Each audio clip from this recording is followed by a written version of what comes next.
প্রশ্ন করেছেন আনিসা মুস্কান, আপনি লিখেছেন সালাতে রাকাত সংখ্যা ভুলে গেলে করণীয় কি?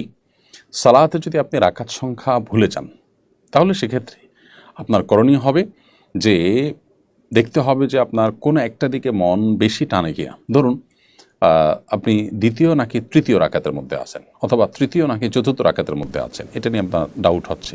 তাহলে মন কোন দিকে বেশি আপনার টানে? যদি মনে হয় যে না 2 এবং 3-এর মধ্যে সন্দেহ হলে আমার মনে হচ্ছে এটা 3 নম্বর রাকাতই, এটার দিকেই যদি মনের টানটা প্রবল থাকে তাহলে 3 ধরেই আপনি নামাজ পড়বেন এবং শেষে সেজদা সাহু দিয়ে নেবেন। বিশেষ করে যদি এটা আপনার জীবন ফার্স্ট টাইম হয়ে থাকে, শুরুতে হয়ে থাকে। আর যদি এরকম প্রায় হয় কিন্তু আপনি এখন অলমোস্ট বেশিরভাগই শিওর যে আপনার 3 রাকাত, অথবা বেশিরভাগই মনে হচ্ছে না 2 রাকাতই, 3-এর ব্যাপারে ডাউটটা হচ্ছে খুব হালকা, তাহলে এটাকে পাত্তা না দিয়ে আপনি কমটাই ধরে নেবেন। অর্থাৎ যেদিকে মন বেশিরভাগ টানে সেটাকে চূড়ান্ত ধরে আপনি নামাজ পড়ে নেবেন। আর যদি আপনি মাঝামাঝি দাঁড়িয়ে থাকেন কোনো